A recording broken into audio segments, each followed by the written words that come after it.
ምንም አማራጭ ስለዘይብላ በቃ ፓስፖርት ንክትቦ ወሲና ፓስፖርት አይወሰድኩና ወደት እስከ ሕዚ አደንጋት ግን ድማ ናብ ቤት ንኸይድ እቲ ፕሮግራሙ ቋረጽ ፓስፖርት ከም ዘወሰደቶ ኣብ ገዛ ከም ዘሎ ድማ እያ ተናገራ አሌክስ ዝነገራት እዚ ክሰምዕ ከሎ ስምዒቱ ክቋጻጸር ኣይከኣለይ ምክንያቱ ኣነ ይወሰድኩን ኢላ ኣቐቢጻታ እያ እውን ካብቲ ሆቴል ናይ ወዲ እዩ ተሸፊኑ ጸሊም ገይሩ ወዲ ከም ዝወሰደ እዩ ዝፈልጥ ነይሩ ንሓዚ ምስሊ ልክጸንሐ ከለስ ፓስፖርቲ ሰላም ሰላም ክቡራት ተኸታተልቲ ነሽዩት ዩቱብ ዝኾንኩም ከመይ ኣለኹም ሰላም ዲኹም ኣነ ሰላሜ እግዚአብሔር ይመስገን ንስኻትኩም ሰላም ክትኮንለይ በዓልቲ ምልእቲ ተስፋ እየ ኣብ ዘለኹምዎ ሰላምኩም ብዙሕ ትርፍ ይበለለይ ለማ ሓንቲ ድማ ብሓድሽ ቪድዮ መፅኤኩም ኣለኹ ነዛ ቪድዮ ክጅምሩ ከለኹም ላይክ ምግባር ጀምሩ ላይክ እንትገብሩ ብጣዕሚ ብጣዕሚ ብጣዕሚ ዘመስግነኩም ካብ ልበይ እግዚአብሔር ይኽብረለይ ለማ ሓንቲ ብዛዕባ ሊልና አሌክስ ሓድሽ ነገር ተፈጢሩ ስለ ዘሎ እቲ ክንሪኦ ዝቕነና ናይ ድዋይ መንገዲ ተቋሪፁ እንዳረአና ነርና ድሕሪ እሱ ምቁራፁ ድማ ምስ ቤቲ ጥብቕ ዝበለ ረክብ ከም ዘለዎ ንዕዘበሉ ኩነታት እዩ ነይሩ ምክንያቱ ካብ ድዋይ ብምቕራዮም ናይ ቤትና ናይ አሌክስ ዘለዎም ርክብ ንእሽተይ ዋላ ብብዙሕ እኳ ተዘይኮነሲ ብንእሽተይ ንኽንዕዘብ ንኽንግንዘብ ኢና ኽኢልና አሌክስ በቃ ምስ ቤት ኮይኑ ደስተኛ ከም ዝኾነ በቃ መስኣ ህይወት ምጅማር ጽቡቕ ምዃኑ እዩ ክናገር ሰሚዕናዮ ሊሊ ድማ ኣብ ዘለዎ ኣውሱ ዘለዎ ክትርከብ ከም ዘይብላ ክትርሕቅ ከም ዘለዋ በቃ ኣብ ገዛ ኮፍ ክትብል ከም ዘለዋ እምበር ኣብናቱ ምንም ከም ዘይምልከታ እዩ ክነግራ ክኢሉ ምክንያቱ ፓስፖርት ሊሊ ወሲድኪ ኢኺ ክብላ ክኽእል ከሎ ሊሊ ድማ ከም ዘይወሰደት እንዳሓጨጨት እንዳሰሓቀት ክልተ መዓልቲ መጀመርያ ኢናና ከም ዘይወሰደት ያ ኮይና ቀሬባ ኮይና ተናጊራ አሌክስ ግን ፈሊጥዋ ነይሩ እዩ ከም ዝወሰደቶ ድማ እርግፀኛ ኮይኑ እዩ ተናጊሩ ምክንያቱ ኣነ ይፈልጠኪ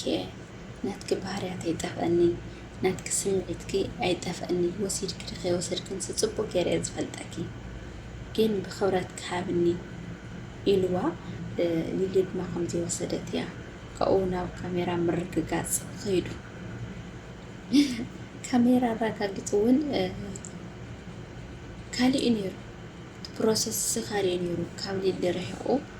ናብ ዳጊ ይኸይዱ ነይሩ ዳጊ ወሲድካ ተባሂሉ ዳጊ ድማ ኣይወሰድኩን ኢሉ ከመይ ኢሉ ደኣ ሕዚ ፓስፖርት ምስ ሊሊ ፀኒሑ እንታይ ስለዝኾነት ከ ሕዚ ሊሊ ንኽትህቦ ወሲና ሊሊ ፓስፖርት ናይ አሌክስ ምውሳዳ ኸ ትኽክል ድያ ኣይትኽክልን እንታይ ትብሉ ንስኻትኩም ቤተሰብ ኣነ ትኽክለላ ምክንያቱ ሓደ ሰብኣይካ ትብሎ እናተይ ትብሎ ኣቦ ውላድካ ናይ ብዙሕ ዓመት ፍቕረኛኻ ምስ ካሊእ ጓል እሞ ከዓ ናይ ክዝናነ ካብ ዓዲ ወፃኢ ትርእይዎ ኣለኹም ኣብዚ ፍቑራት እዮም ዝመስሉ መዛ ቆልዓ እዚኣ ምንም ነገር የብልናን እንተኢሎም ሕሾት ጥራይ ክብል ዝኽእል ኣነ መትሓዚ እውን የብሎም ምክንያቱ ሓደ ግዜ ፍቑራት ናይ ይብሉ ወላ ግልጽ ገይረ ፍቑራት ዝኾይኑ በቃ ካብ ኣዘራርቦኦም ከምኡ እዩ አሌክስ ምስ ቤት ትኾን ከለኹ ደስተኛ እየ ሕጉስ እየ ምስኣ ሰላም ኣሎ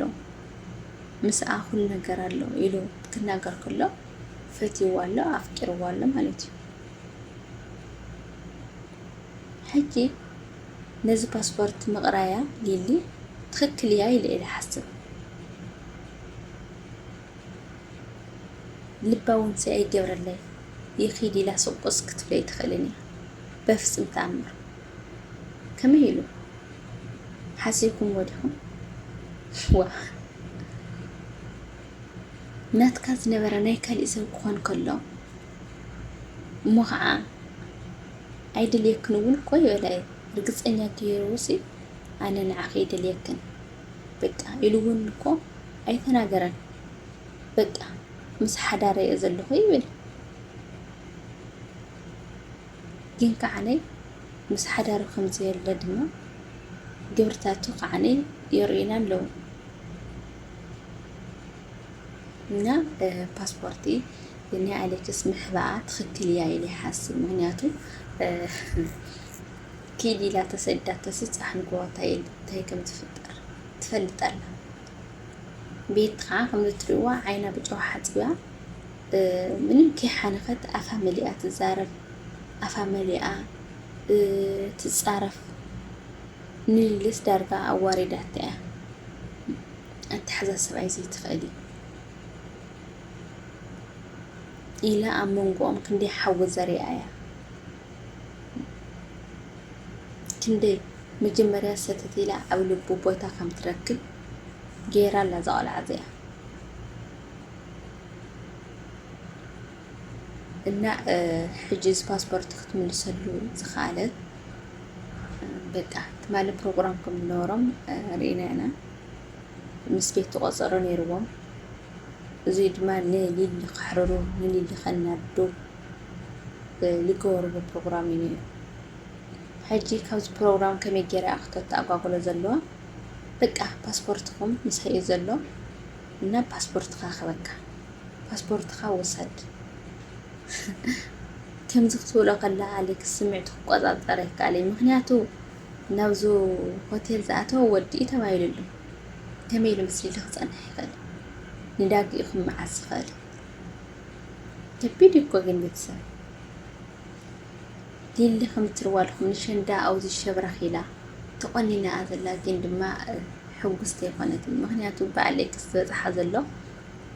قليلة يكون تستوس تغيرهم عامل بين أي حليفات تانية عمتكم جيرام